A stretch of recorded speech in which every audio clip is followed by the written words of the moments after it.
দুধ বের করে রাস্তায় ঘুরে কোর্টে যায় ইয়া পরে আপনার বোরকা পরে যে ও মা গো সেখানে আবার বলে সে আমাকে মারছে সে দর্শন ভাই আমাদের আমি আইনের প্রতি অনেক সম্মান জানাই কিন্তু কি করতেছে ভাই এগুলা কি করতেছে ভাই আমার কি বাঁচার কোনো অধিকার নাই ও আমাকে হুমকি দিচ্ছে তুই জেলে পচে মরবি আমি নাকি জেলে পচে মরবো ঠিক আছে জেলে পচেই মরি এই জীবনের চেয়ে জেলে পচে মরা অনেক ভালো ভাই আপনারা আইনের মানুষ যদি কেউ দেখে থাকেন ভাই প্লিজ ভাই আমার সহায় হন এই যে দেখেন ফোন দিয়ে এই দেখেন ফোন দিয়ে মানুষজন জড়ো করতেছে সিকিউরিটি ডাকতেছে এটা করতেছে সেটা করতেছে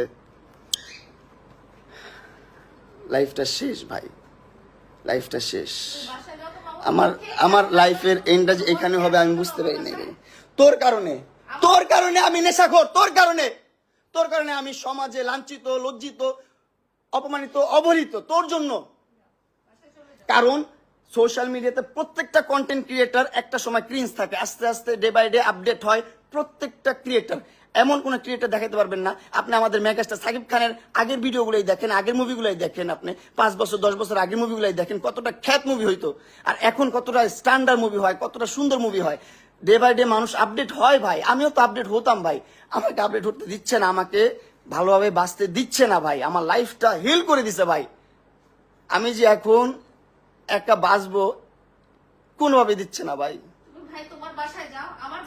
ঠিক আছে ভাই তুমি আমার মোবাইল থেকে কেন আমার ভিডিও আমার পিকচার আমার সবকিছু ট্রান্সফার করলা আমার অনুমতি ছাড়া আমার মোবাইল ধরে সেগুলো আবার তোমার মিডিয়ার ভাই বেড়াদারকে শেয়ার করলা তারা আপলোড করতেছে কেন করলা তুমি এটা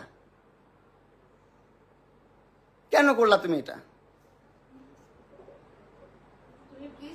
তুমি তোমার এই যে তোমার মাইয়াগুলার সারা জীবন পরিচয় দিচ্ছে আমার কাজিনের বাচ্চা আমি বিয়ে করি নাই আমি প্রেম করি নাই ও সারা জীবন পরিচয় দিচ্ছে সারা জীবন বলছে সারা জীবন 4-5 বছর ধরে বলছে যে আমার এই দুইটা হচ্ছে আমার কাজিনের বাচ্চা আমার বাচ্চা না আমি বিয়ে করি নাই আমি জীবনে প্রেমই করি নাই এইটা বলছো আল্লাহর কসম ও বলছে যে আমি একটা প্রেমও করি নাই আমার বাপ মা এত স্ট্রিক্ট আমি আর্মি ফ্যামিলির আর্মি ব্যাকগ্রাউন্ডের আমাকে একটা মুভমেন্ট করতে দেয় না একটা জায়গায় যাইতে দেয় না এটা বলছে এই মহিলা কিন্তু দিন শেষে জানা গেল কি 2টা বিয়ে করছে প্রেম কত করছে তার কোনো হিসাব নাই দেশ বিদেশ ঘুরে বেড়াইছে কত কিছু করছে না করছে তার কোনো হিসাবই নাই তারপর 2টা বাচ্চা আমার কাজিন হিসাবে পরিচয় করাইছে আমার ভাই বোন বলে ডাকে এখনো ডাকে ভাই বোন ঠিক আছে এখন মানলাম আমি ওর বাচ্চা হয়েছে বিয়ে হয়েছে ওর বিয়ে হওয়ার পর আমি বলছি যে ভাই আমি বিবাহিত মহিলা পছন্দ করি না চুপ থাকো তুমি আনছো তোমার বাসায় কেন আনবো আমাকে তুমি রাতে আনাইছো তোমার বাসায় আনায় ঘুম পাড়ায় রাখছো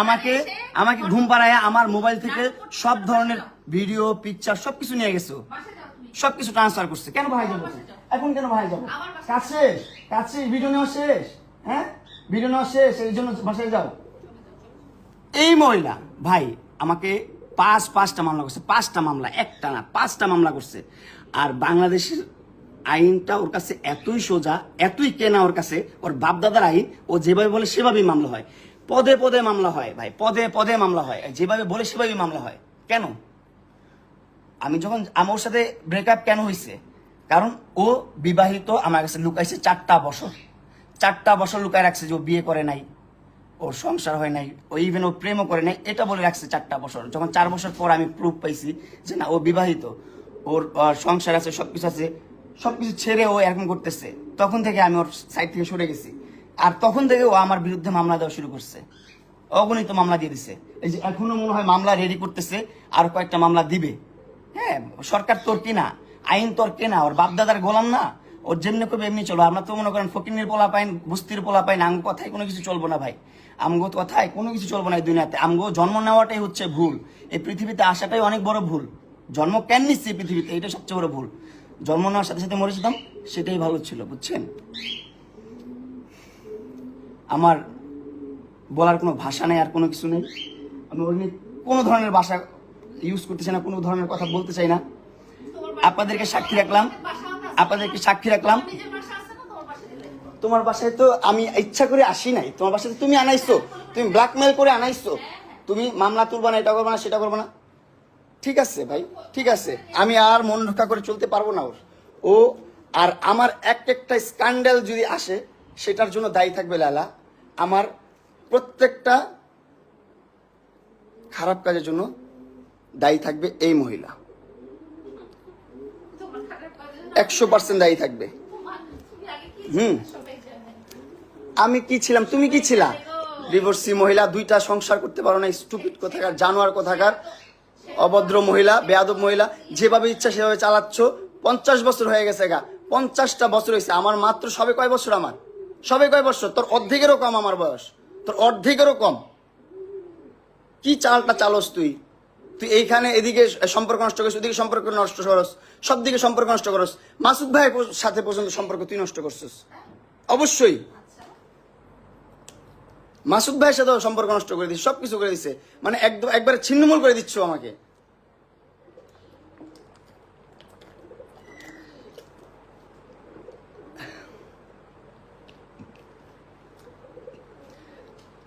আমি কি করবো ভাই, আমি কি করবো, কোথায় যাবো? আপনারা একটু আমার বুদ্ধি দেন ভাই, আমার সাজেশন দেন। অনেকের কাছে নাটক নাটক বলতেছেন, অনেকে নাটক কম করো ভাই। নাটকের কি আছে ভাই? নাটকের কি আছে? ও জীবনটা নাটকই বানায় ফেলছে ভাই। আসলেই এখন যতই আমি আমার আবেগের কথা বলি বা আমার দুর্বলতার কথা বলি, কোনো লাভ নেই। সবই এখন নাটক মনে হবে, কারণ ও জীবনটা নাটক বানায় ফেলছে। আমার জীবনটা নাটক বানায় ফেলছে অলরেডি। কেন বানাইছে? ওর সাথে যে মারামারি হয়েছে, ও আমাকে চুল ধরে টানছে, থাপড়াইছে, ঘুষাইছে, সেইগুলার কোনো কথাই ও বললো না। হ্যাঁ, ওরে আমি একটা চর দিছি কেন, ওরে 2টা থাপড় দিছি কেন, সেটা নিয়ে লাইভ করে, সেটা নিয়ে অ্যাটেম্পট টু মার্ডার কেস করে দিচ্ছে। আর আমাদের বাংলাদেশের আইন সেটা নিয়ে নিছে। ও যে ধর্ষণ মামলা দিচ্ছে আমাকে, আমি নাকি ওর ধর্ষণ করছি। এখন বাংলাদেশের আইন তৈরি হয়েছে এরকম, আমার তো কিছু করার নাই। আর কি করব? কি করব? ওর অ্যাডভোকেট ওরে মেসেজ দেয় যে মামলাগুলো তুলবেন না, মামলাগুলো রাখেন, মামলাগুলো তুলবেন না। আমার কাছে এগুলো সব প্রুফ আছে, সব প্রুফ আছে। মামলা তুলবেন না। তারপর ওর অ্যাডভোকেটরা বলে যে অ্যাটেম্পট টু মার্ডারের আগে ধর্ষণ মামলা দেওয়া দরকার ছিল, তাহলে ভালো হতো। এইগুলা কনসাল্ট করে ওকে, এইগুলা কনসাল্ট করতেছে ভাই। এগুলা প্রুফ আমার কাছে আছে, এগুলা প্রুফ আমার কাছে আছে। আমি আপনাদেরকে দেখাইতে পারবো যে ওর লয়াররা কি করে, ওর সাথে ওরে কি বলে। ও যেমন চায় ওর লয়াররা তাই করে। ওর লয়াররা আরো উস্কা দেয় বেশি করে। ওর লয়াররা বলে মামলা তুলবেন না, মামলা দেন, এই মামলার আগে ওই মামলা দেন, এই মামলাটা করা ভালো হইতো আরো। ওরে মামলা সাজেস্ট করে। জীবনটা ভাই আমার কিভাবেই যাবে, আমি বুঝতেছি না কি করব।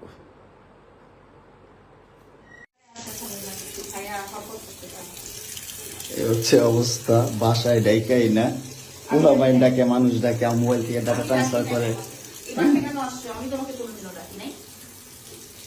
এই ডিভোর্সি মহিলা, সর এখান থেকে, সর। ছোট লোকের বাচ্চা, স্টুপিডের বাচ্চা, জানোয়ারের বাচ্চা। 2টা সংসার করতে পারছ না, কি সংসার করবি তুই? 2টা ভালো পরিবারের সংসার করতে পারছ না, জানোয়ার কোথাকার। 2টা ভালো পরিবারের সংসার করতে পারছ না তুই, জানোয়ার কোথাকার। স্টুপিড কোথাকার। তুই আমার ডাটা ট্রান্সফার কেন করবি তোর মোবাইলে? তুই আমারে অজ্ঞান করে আমার মোবাইল থেকে ডাটা ট্রান্সফার কেন করবি তুই? স্টুপিডের বাচ্চা, জানোয়ারের বাচ্চা। তোর বাসায় এনে কাজের লোক ডাকা আনিস আবার, জানোয়ারের বাচ্চা কোথাকার। তোর বাসায় আমি আসতে চাইছি কখনো? তুই আনবি কেন তোর বাসায় আমাকে? তুই আমার মোবাইল থেকে আমার ডাটা ট্রান্সফার কেন করবি তুই, জানোয়ারের বাচ্চা? আমি আমার ফ্রেন্ডের সাথে ঘুরতেই পারি না, স্বাভাবিক। তুই ওই ভিডিও ফটো কেন তুই তোর সাংবাদিক বন্ধুদেরকে দিবি? স্টুপিডের বাচ্চা।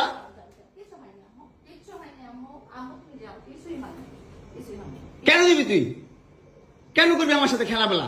মামলা করে আবার একটা খেলা করতেছিস। মামলা উঠাবি, আবার উঠাবি না, কেন করতেছিস তুই আমার সাথে খেলা?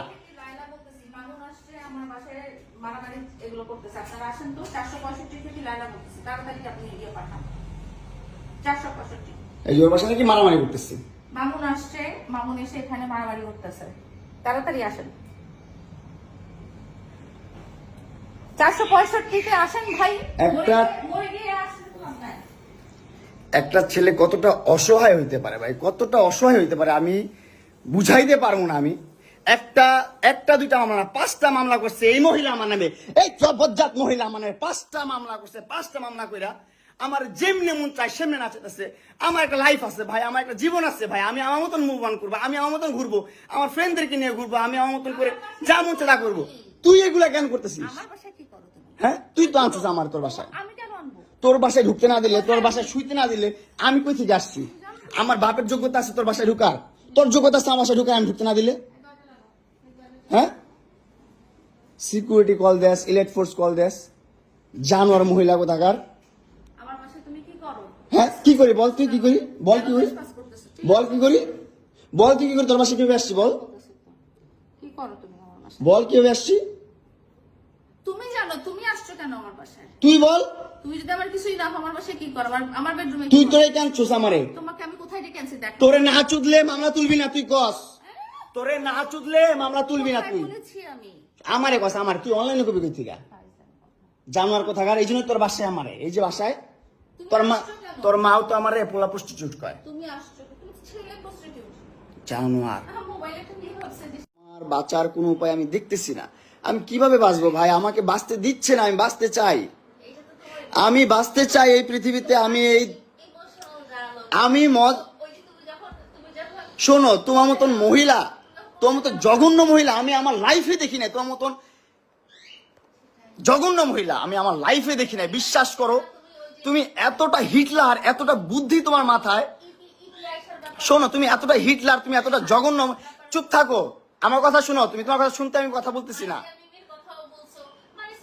তুমি হ্যাঁ, ওরা তো আমার সাথে এমন করতেছে না। তোমার মতন হিটলার, তোমার মতো জঘন্য মহিলা তো ওরা না, কেউ করে নাই। কারণ হচ্ছে যে তোমার কাছে তো আমি যাই নাই। তুমি আমার কাছে আসছো 4 বছর আগে। তোমার কাছে তো আমি যাই নাই, তুমি আমার কাছে আসছো 4 বছর আগে। এই সে এটা দিছো, ওইটা দিছো, এই গিফট করছো, সেই গিফট করছো, গিফট করতে করতে করতে করতে মানে লোভ দেখাই তো ভাই একটা মানুষ। আমি তো তখন আমার বয়স কত? তখন আমার বয়স 16-17। তখন আমাকে এত পরিমাণ লোভ দেখাইতো ভাই, এত পরিমাণ লোভ দেখাইতো। তখন ভালো মন্দ এটা বোঝার ক্ষমতা আমার নাই। অবশ্যই কম, তোর থেকে তোর অর্ধেকেরও কম আমার বয়স। 50 বছরের মহিলা, জঘন্য মহিলা। 2টা সংসার তুই করতে পারিস নাই, আর্মিদের সংসার তুই করতে পারিস নাই, 2টা ভালো পরিবারের সংসার তুই করতে পারিস নাই। তুই কতটা জঘন্য, কতটা নিকৃষ্ট মহিলা তুই। চুপ থাক তুই। তুই তাদেরকে এখনো নাকে দইটা ঝুলাস, তাদের টাকা পয়সা নিয়ে চলে আসছে এখনো তুই। জঘন্য মহিলা, স্টুপিড মহিলা কোথাকার। আর আমাকে তুই 5টা মামলা দিয়ে ঘুরাচ্ছিস। কেন ঘুরাচ্ছিস? তোর সাথে আমি থাকবো না, থাকবো না। তুই অনলাইনে এসে বলিস যে হ্যাঁ আমি মামলা তুলে নিবো, এটা করবো সেটা করবো। আমার ভার্চুয়ালি বলিস আমার কথা শুনতে হবে, আমার মতো চলতে হবে, আমার মতন করতে হবে, নাহলে মামলা তুলবো না। কেন করিস? কবে বলা হয়েছে? কি বলা হয়েছে? তুমি আমার কথা শুনেছো, তোমার এখন নিয়ে আমি হসপিটালে নিয়ে তোমার টেস্ট করাই আনবো। তুই তুমি মাদক তুই করস নাই? এই তুই করস নাই? আমি বলছি মদ খাও না, গাঁজা খাও না, এই কথাই তো বলছি। না না না, এইগুলা কথা বাদ। তুই আমার লাইফটা হেল করে দিতেছিস কেন? আমি কি করব না করবো এটা আমার ব্যক্তিগত বিষয়। আমার বাবা মা আছে তো, তুই তো আমার বাবা মা না। বাবা মাও না, আমি বলিও না। তো তুই কেন আমাকে এগুলা করতেছিস? তুই 5টা মামলা ঝুলে রাখছিস কেন? অপরাধ করছিস, মামলা হয়েছে। কি অপরাধ করছি তোর সাথে আমি? তোর মতো 50 বছর মহিলা বুড়িকে আমি দর্শন করছি? তোকে আমি অ্যাটেম্প টু মার্ডার করতে চাইছি তোরে কিভাবে? এটা তো রেকর্ড আছে, হেলাও তো নিজে সেদিন বলছে। তুই দেখা, আমাকে রেকর্ড দেখা। তোকে কেন দেখাবো? এটা আদালত তো তোর গোলাম। তোর বাপ আর্মি ছিল, তুই আর তোর আমার 2টা ভাতার আর্মি ছিল, তোর ভাই আর আর্মি। তোর টাকা পয়সা অডালা, যা মন চায় তা করতেছিস। আমরা তো গরিব পরিবারের সন্তান, আমাদের তো কোনো দাম নাই এই দুনিয়াতে। আমাদের জন্মটাই হচ্ছে ভুল।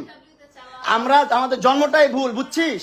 এই দুনিয়াতে, এই যে আমাদের এই দুনিয়াতে জন্মটা নেওয়া হচ্ছে। ভাই দেখ কতটা রিল্যাক্স, কতটা নির্লজ্জ, কতটা বেহায়া। রিল্যাক্স হয়ে শুয়ে, রিল্যাক্স হয়ে কথা বলতেছে, রিল্যাক্স হয়ে সব করতেছে। আমি কি করব ভাই? আমার লাইফটা আমি কি করব? আমি চাচ্ছি সুন্দর করতে আমার লাইফটা। আমার লাইফে আমি কিছু করতে চাইতেছি, পারতেছি না। আমি যদি মাদক আসক্ত হয়েও থাকি সেটা একমাত্র ওর পেরেশানিতে। ও আমাকে বাঁচতে দিচ্ছে না ভাই। আমি কিভাবে বাঁচবো? আমাকে বাঁচতে দিচ্ছে না ভাই। মেন্টালি এত প্রেশার দিচ্ছে, এত প্রেশার দিচ্ছে। ওর কাছ থেকে কখনো চাইয়া আমি একটা টাকা নিয়ে নেই। ও আমাকে হাইদা এটা করছে, এটা করছে, এটা দিছে, সেটা দিছে, লোভ দেখায় না, মোলা ঝুলাই আইন না, এই জায়গায় রাখছে। ওর বাসা এই জায়গায়, ওর কাজের লোক, ওর বাপ মা, ওর 14 গোষ্ঠী সব এই জায়গায়। ওর কাজের লোকদেরকে ডেকে নিয়ে আসছে পিটানোর জন্য, আমাকে মারার জন্য। তারপর ওই নিচে রাজুকে ফোন দেয়, রাজু উপরে আসো তাড়াতাড়ি। সিকিউরিটি গার্ডদেরকে ফোন দেয়, তাড়াতাড়ি আসো, আমার বাসায় ক্রিমিনাল ঢুকে গেছে, প্রিন্স মামু। হ্যাঁ, ভালো নাটক হচ্ছে। আসলে এসব এগুলো না সি লালা, অ্যাক্টিং হবে, ছি। ঠিক আছে? সো তুমি রাখো। তোমার মতন আসলে জঘন্য নিকৃষ্ট ভিতর খারাপ মানুষ আমি জীবনও দেখি নাই তোমার কাছ থেকে আমি রিলিফ চাই। তুমি কেন মামলাগুলো তুলবা না, কেন তুলবা না? অনলাইনে বলে মামলাগুলো তুলে দিচ্ছি আমি, এটা হয় না সেটা হয় না, সবকিছু ঠিকঠাক, কিন্তু আমার কাছে আইসা ভাই সোশ্যাল মিডিয়ার বাইরে যখন বাস্তব লাইফে আসে, বাস্তব লাইফে এসে আমি এই মেয়ের সাথে ঘুরতে পারবো না, ওইখানে যেতে পারবো না, সেখানে যেতে পারবো না, এটা করতে পারবো না, সেটা করতে পারবো না, ওর বাসায় এসে থাকতে হবে, ওর বাসায় সময় দিতে হবে, ওর সাথে সেক্স করতে হবে, ওর সময় দিতে হবে, এগুলো না করলে মামলা তুলবে না ভাই। আমি তারপরে ওর মন রক্ষা করে চলতেছি, তারপর ও আমার কি করতেছে ভাই, ওর ফ্যামিলি, ওর 14 গোষ্ঠী সবকিছু নিয়ে আমার সবকিছু ধ্বংস করে দিচ্ছে। আমার মোবাইলটা স্টকিং করে যত ভিডিও ছিল, আমার ফ্রেন্ডদের সাথে ঘুরতেছি ফিরতেছি যা করতেছি সব ভিডিও ও নিচ্ছে ওর মোবাইলে নিয়ে। ও কি করছে, ওর সাংবাদিক বন্ধুদেরকে দিয়ে বলতেছে এগুলো পোস্ট করেন, খারাপভাবে ক্যাপশন দিয়ে খারাপভাবে রিপ্রেজেন্ট করেন, মামুনকে একদম ধ্বংস করে দেন। ওরে অনলাইনে নিয়ে আসছি আমি, ওরে অনলাইন চিনাইছি আমি, ওরে ভিডিও করাইছি আমি, ওর ভিডিওতে আনাইছি আমি, ওরে কন্টেন্ট করা শিখাইছি আমি, ওরে ইনফ্লুয়েন্সার বানাইছি আমি। এখন আমার বিরুদ্ধে কন্টেন্ট করে, আমাকে ধ্বংস করার জন্য কন্টেন্ট করে, বুঝছো? হ্যাঁ, প্রাইভেসি তুমি আনছো কেন তোমার বাসায়? আমার বাসায় ঢুকতে না দিলে তুমি ঢুকতে পারবা? তুমি ঢুকতে পারছো আমার বাসায় কখনো? আমার বাসায় কখনো ঢুকতে পারছো তুমি?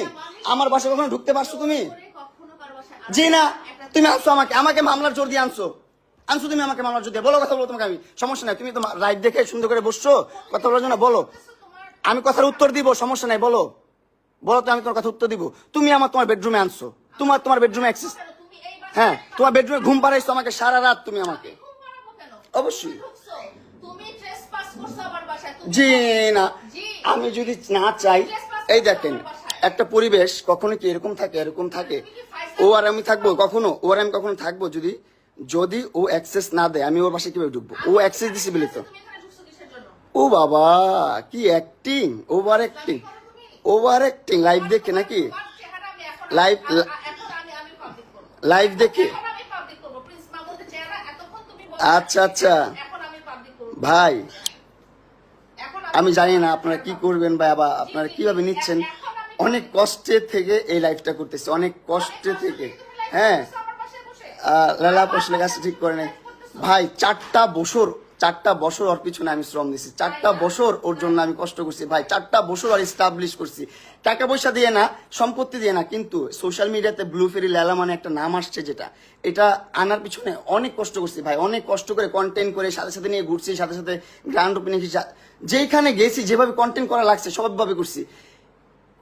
সমাজে বুড়া বেটির জামাই ছাড়া কোনো সাউন্ড আমি পাই নাই ওরে নিয়ে। ওর কারণে এই একটা খারাপ নাম আমার জীবনে চলে আসছে। বুড়া বেটির জামাই, টাকা লোভে বিয়ে করছে ভাই। আমি জামাই না ভাই, বিয়ে করি না, কিচ্ছু করি নাই ভাই। ও কি করতো ভাই, প্রথম থেকে একটু করে গিফট দিত, তখন তো আমি অনেক ছোট মানুষ, আমি বুঝতাম না ভাই। এখন তো বুঝতেছি যে ভাই কি করছে জীবনে, আর আমি জীবনে কি করছি ভাই, এত বড় ভুল কিভাবে করছি ভাই। কি করতো, ছোট করে গিফট দিত।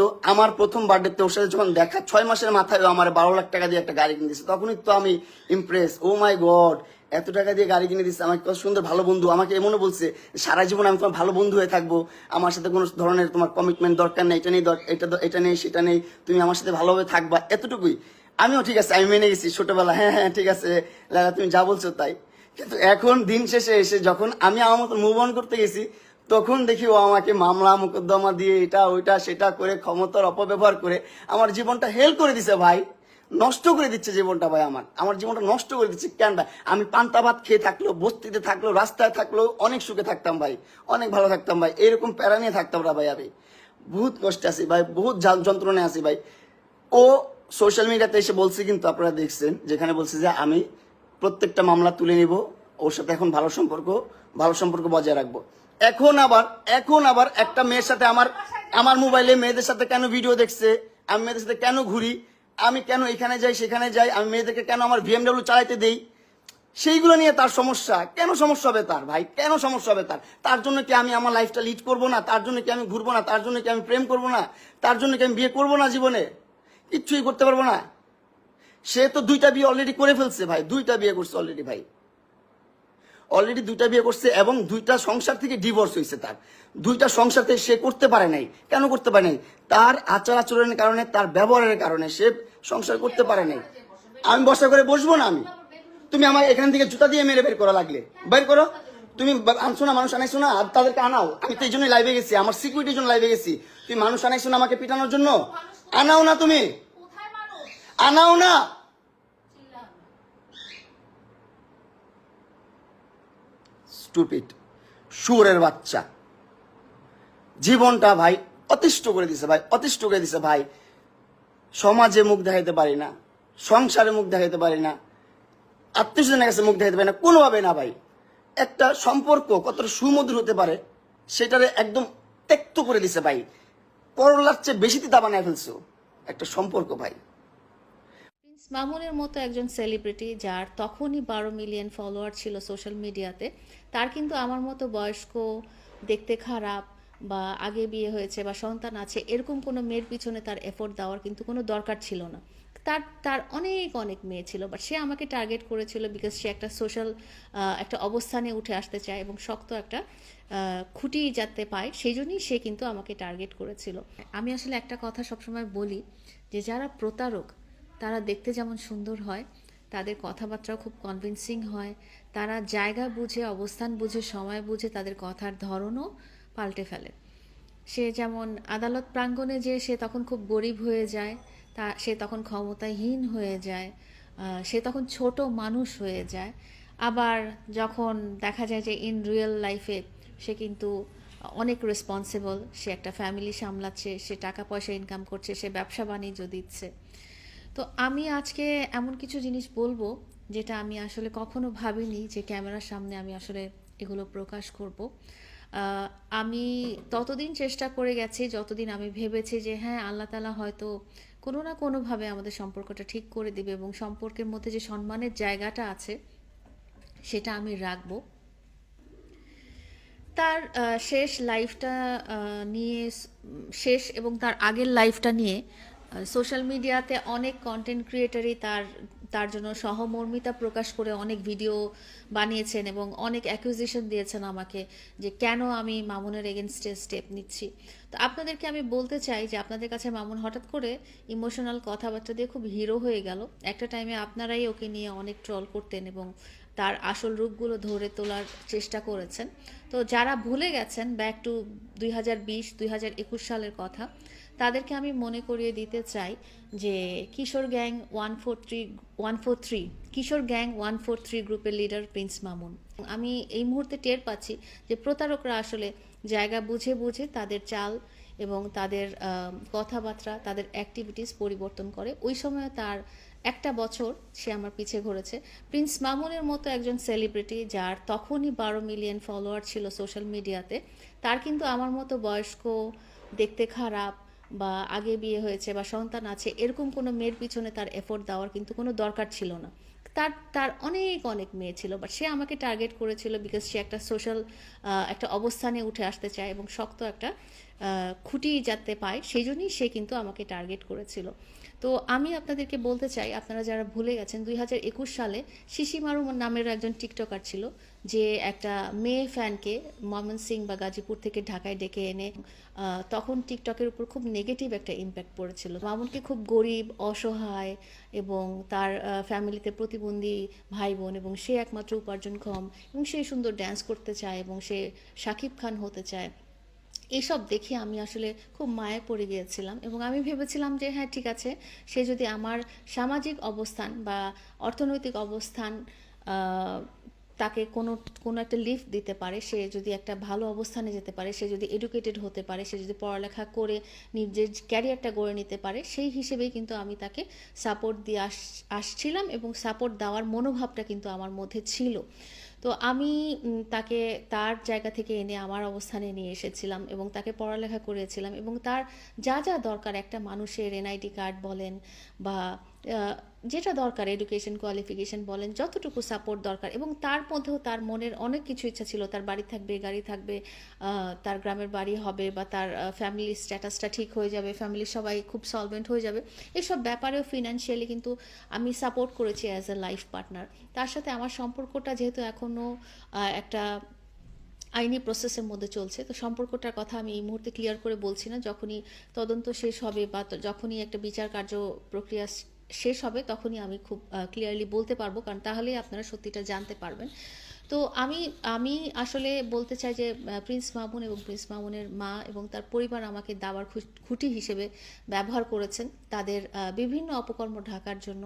যেহেতু প্রিন্স মামুন আমার জীবনসঙ্গী, তো 2023 সাল থেকে কিন্তু আমি ওর সাথে ভিডিও করা শুরু করি। তো তখন থেকে আমি ওকে চেষ্টা করছিলাম যে সে যেন মিডিয়াতে আসে এবং এই অন্ধকার জগৎটা ছেড়ে চলে আসে, এবং সেই তাকে সঙ্গ দেওয়ার জন্যই কিন্তু আমি তার পাশাপাশি তাকে ভিডিও করতাম, তার পাশাপাশি আমি আমার আইডিতেও ভিডিও ছাড়তাম যাতে সে উৎসাহিত হয়। আসলে তো আমি নিজে একটা কর্পোরেট ওয়ার্ল্ডের বাসিন্দা, এবং আমার এই কর্পোরেট ওয়ার্ল্ডে আসলে ভিডিও করার কোনো দরকার নেই, কারণ প্রিন্স মামুন আসার আগেও আমার একটা খুবই জৌলসপূর্ণ জীবন ছিল এবং এখনও আছে। এবং একটা জিনিস দেখবেন যে প্রিন্স মামুনের যতই, আপনারা তো দেখেছেন যে আমাকে মেরেছিল, এবং যতই অপরাধ আছে না কেন, আমি যখনই সেটা সোশ্যাল মিডিয়াতে প্রকাশ করতে চাই তখন একদল গ্রুপ জিনিসটা ট্রলের পর্যায়ে নিয়ে যায়, এবং জিনিসটা যাতে সিলি হয়ে যায় বা লোকজনের কাছে গ্রহণযোগ্যতা হারায়, সেই হিসেবে তারা ভিডিও করতে থাকে। প্রিন্স মামুনের এগেনস্টে যখন আমি শারীরিক নির্যাতনের মামলা করলাম, তখন বাংলাদেশের সমস্ত বড় বড় টিকটকার কিন্তু প্রিন্স মামুনের ফরে হয়ে ভিডিও করলো। একটা জিনিস দেখলো না যে অপরাধ যেটা করা হয়েছে সেটা অপরাধী, সেটা কোনোভাবেই ট্রলের ব্যাপার না, এবং সেটা আইনত দণ্ডনীয় অপরাধ সে আমার সাথে করেছিল। কিন্তু তারপরেও দেখা গেছে যে বাংলাদেশের মিলিয়ন 7-8 মিলিয়ন্সের ফলোয়ারের অধিকারী টিকটকাররা এই জিনিসটা খুব